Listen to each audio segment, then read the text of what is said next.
आज के वीडियो में हम आपको बताने जा रहे हैं माया फल।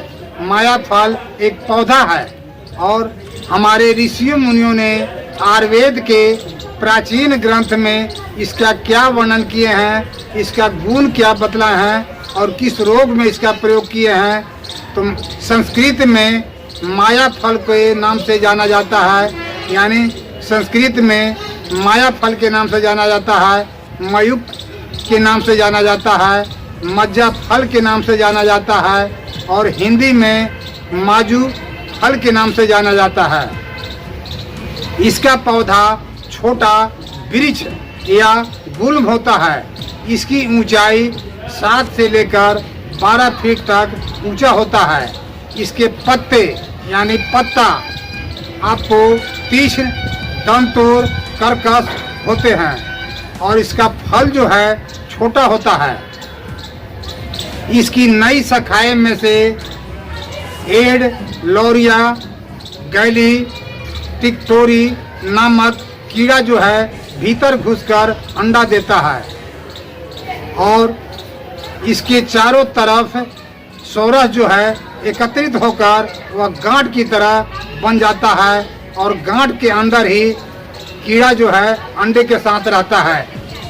इसी को माजू फल या माया फल के नाम से जाना जाता है। इसका गुण जो है लघु है। लघु के मतलब खाने के बाद यह जो है तुरंत पच जाता है और शरीर में हल्का स्फूर्ति और ताकत और एनर्जी पैदा करता है और गुण में यह रुक्ष है। खाने के बाद रूखापन या रुखड़ापन उत्पन्न करता है। रस में यानी स्वाद में यह कसाय है। विपाक में यह कटु है।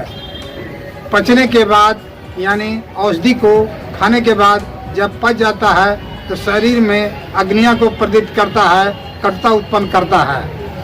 और बीज में यानी तासीर में यह ठंडा है।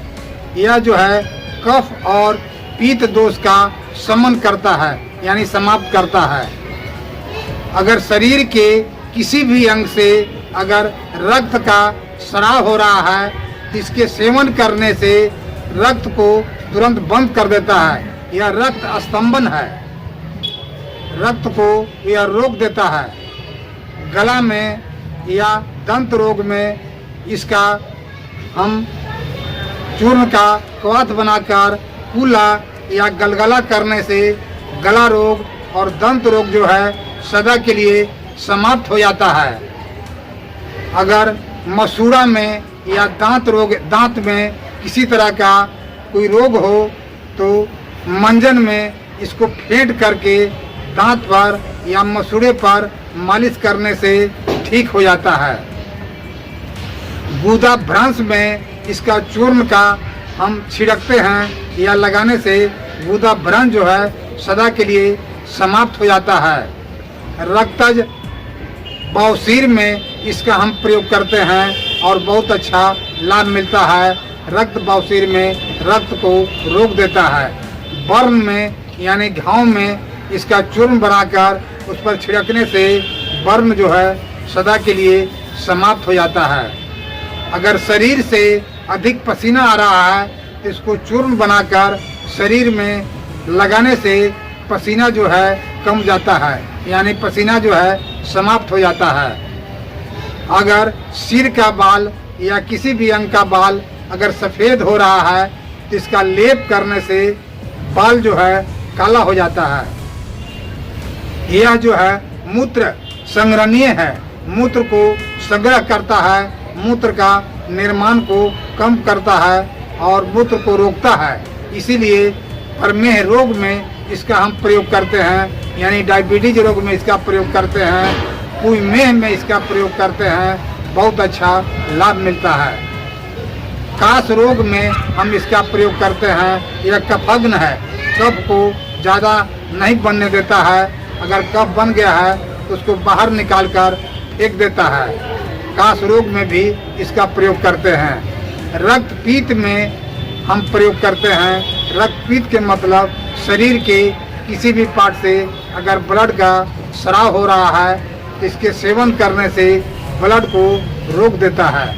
अगर जोनी से स्राव हो रहा है तो इसका बत्ती बनाकर जोनी में रखने से आपका स्राव जो है सदा के लिए समाप्त हो जाता है। लिकोरिया में भी इसका हम प्रयोग करते हैं। बत्ती बनाकर जोनी में धारण करने से लिकोरिया जो है सदा के लिए समाप्त हो जाता है। अतिसार में, ग्रहणी में, रक्त अर्श में इसका हम प्रयोग करते हैं और बहुत अच्छा लाभ मिलता है। माया फल का उत्पत्ति जो है आपको ईरान में है, सीरिया में है, एशिया माइनर देश में है। आपको इस तरह जगहों पर अधिक मात्रा में पाया जाता है आपको, और वहीं से भारत में इसका निर्यात होता है। इसका प्रयोग अंग जो है आपको कीट गृह लेते हैं। जो कीड़ा जो है अंडा देता है वह गांठ की तरह बन जाता है, उसी का हम प्रयोग करते हैं। यह वीडियो आपको कैसा लगा इस पर कमेंट जरूर करें, और वीडियो देखने के लिए मैं आपको धन्यवाद दे रहा हूँ। जय धन्वंतरी, जय।